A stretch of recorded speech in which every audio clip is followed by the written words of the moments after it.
लक्ष्मी का अपने घर में पूरा दबदबा था।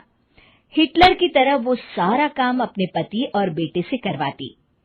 धीरे धीरे उसके पति की तबीयत खराब रहने लगी। सुनो जी, अब आप बुजुर्ग हो गए हो, काम में भी अब हाथ आपके फुर्ती से नहीं चलते। अरे भाग्यवान, भगवान से डर। तुझसे मैंने शादी अपने इकलौते बेटे के अच्छे पालन पोषण के लिए की थी, लेकिन तूने तो उसका बेड़ा गर्क कर दिया। मैंने क्या किया? पढ़ाया लिखाया, अब नौकरी नहीं लग रही तो मैं कैसे जिम्मेदार हो गई? अब घर में बैठकर रोटी तोड़ रहा था तो मैंने कहा काम ही कर ले। एक तो भला करो और ऊपर से बातें सुनो। तभी सारंग वहां आ जाता है। बहुत भूख लगी है माँ, कुछ खाने को दे दो। अब तुम्हारे पापा का हाथ तो चल नहीं रहा है। मैं ही जा रही हूँ आज किचन में, बनाती हूँ कुछ। हे भगवान, कैसे होगा इतना काम मुझसे? लक्ष्मी किचन में काम कर रही होती है कि तभी अचानक उसे आइडिया आता है। अरे मैं भी ना, अरे यहाँ तो फ्री की नौकरानी ला सकती हूँ मैं, फिर मैं क्यों खाना बना रही हूँ? उस दिन लक्ष्मी सारंग की पसंद का खाना बनाती है और बैठकर उसे बड़े ही प्यार से खिलाती है। खा ले बेटा, खा ले, पेट भर के खा ले। अरे रुक, मैं तेरे लिए ना गर्मा गर्म रोटियां लाती हूँ। सारंग और उसके पिता एक दूसरे की ओर बड़े ही हैरानी से देखते हैं। बेटा सारंग, जरूर दाल में कुछ काला है, वरना ये औरत तो हमें बासी खाना भी सुकून से ना खाने दे। सुनील की बात लक्ष्मी सुन लेती है और जोर जोर से चिल्लाने लगती है। अरे हाँ, भलाई का तो जमाना ही नहीं रहा। एक तो आग में खुद को जलाकर तुम लोगों के लिए खाना बना रही हूँ और ऊपर से तुम्हें दाल काली लग रही है। अरे माँ, पिताजी का ये मतलब नहीं था, तुम बुरा मत मानो। अरे हाँ बेटा, तू कहता है तो मान लेती हूँ।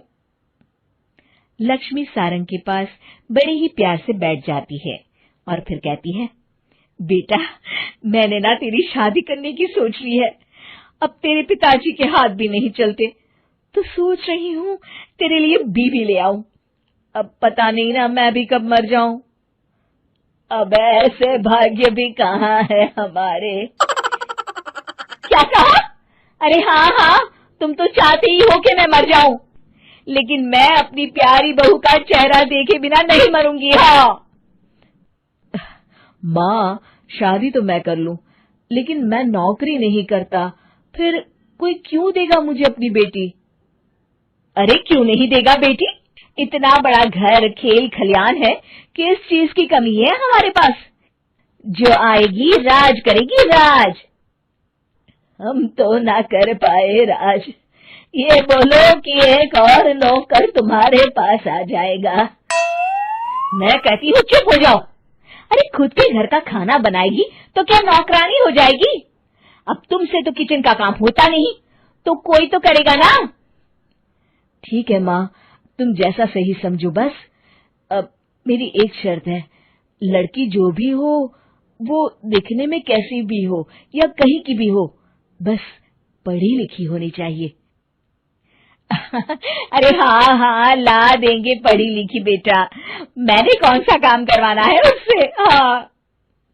और फिर एक दिन पास के गांव की ही रति से सारंग की शादी हो जाती है। रति दिखने में बहुत ही सुंदर थी, साथ ही साथ काफी पढ़ी लिखी थी। रति को लक्ष्मी के सौतेले होने की बात पता नहीं थी। शुरू में जब रति ने सारंग को घर का काम करते देखा तो हैरान रह गई।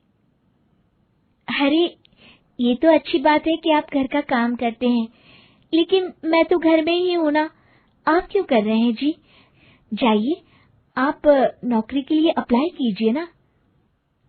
तभी लक्ष्मी वहां आ जाती है। अरे रति बहू, करने दे उसे काम। और हाँ, मेरे घर के कुछ नियम है, कायदे हैं, यहाँ बीच में ना ही बोलो तो तुम्हारे लिए अच्छा होगा। रति को लक्ष्मी की बात कुछ अजीब सी लगती है। वो समझ नहीं पाती है कि वो ऐसा व्यवहार क्यों कर रही है, लेकिन उसे लक्ष्मी के सौतेले होने के बारे में कुछ पता नहीं चलता है। फिर एक दिन तो हद ही हो जाती है। से सूखे कपड़े उतार कर ले जा रही थी कि तभी उसकी नजर लक्ष्मी पर पड़ती है, जो किसी तरह चोरी से सुनील की अलमारी खोलने की कोशिश कर रही होती है। अरे, ये माँ जी को क्या हो गया? चोरों जैसे क्यों आप मेरी अलमारी खोल रही हैं माँ जी? आपको क्या चाहिए मुझे बताइए। अरे वाह, क्या चाहिए मुझे बताइए। अरे मैं इस घर की मालकिन हूँ, पूरा घर मेरे इशारों पर नाचता है और तुम्हें बताऊं कि मुझे क्या चाहिए? हट यहाँ से। और वो उसे जोर से धक्का देती है। जैसे ही लक्ष्मी रति को धक्का देती है, उसके सर पर चोट लग जाती है और वो बेहोश होकर गिर जाती है।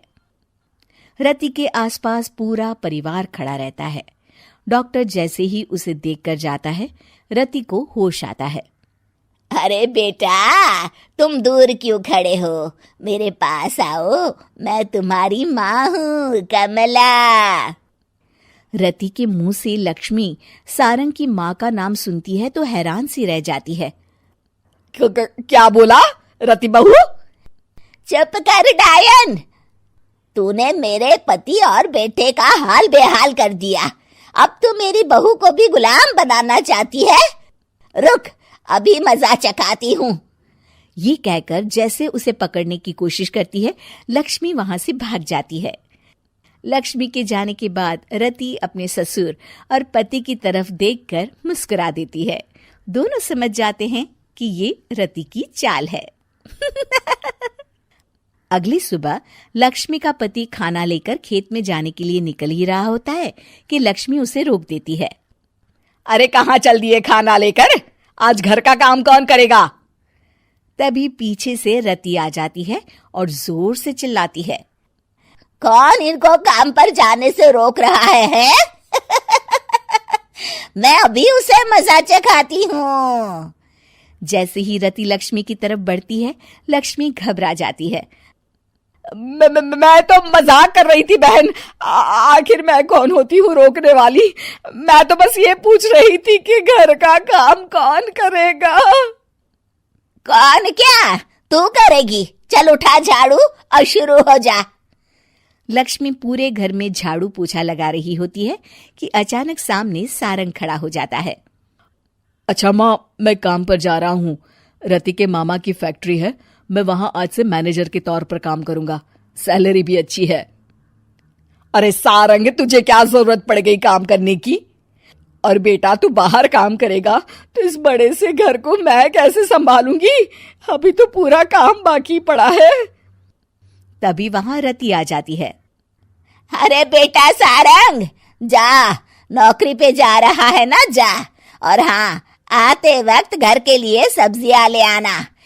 ये लक्ष्मी बैठी बैठी मोटी हो रही है, जरा काम भी तो कर ले। सारंग के जाने के बाद, अच्छा लक्ष्मी, सुन जरा यहाँ। लक्ष्मी अपनी बहू रति को सारंग की पहली माँ जो मर गई है वो समझकर उसके पास जाती है। अरे बहन, ऐसा क्या हो गया जो तुम्हें वापस आना पड़ा? मैं तो बड़े ही प्यार से इस परिवार को चला रही थी। प्यार से तो मैं बहुत साल से तुझे मजा चखाना चाहती थी, लेकिन किसी औरत का शरीर मुझे नहीं मिल रहा था प्रवेश करने के लिए। अब से ना मैं बहू के शरीर में रहूंगी। और हाँ, तूने कोई भी चालाकी दिखाई या मेरे घर के लोगों को परेशान करने की कोशिश की तो तेरा गला दबा दूंगी। लक्ष्मी रति के मुंह से ये सुनकर डर जाती है और शाम को अपने बेटे और पति के सामने जाकर कहती है, तुम दोनों मुझे माफ कर दो। मैं अब तुम दोनों को कभी परेशान नहीं करूंगी। और बहू, तुम मेरी बेटी की तरह हो, बस अब बेटी की तरह ही बनकर रहना। लक्ष्मी उन लोगों को इतना कहकर वहां से चली जाती है और उसके जाने के बाद तीनों एक दूसरे की तरफ देखकर हंस देते हैं।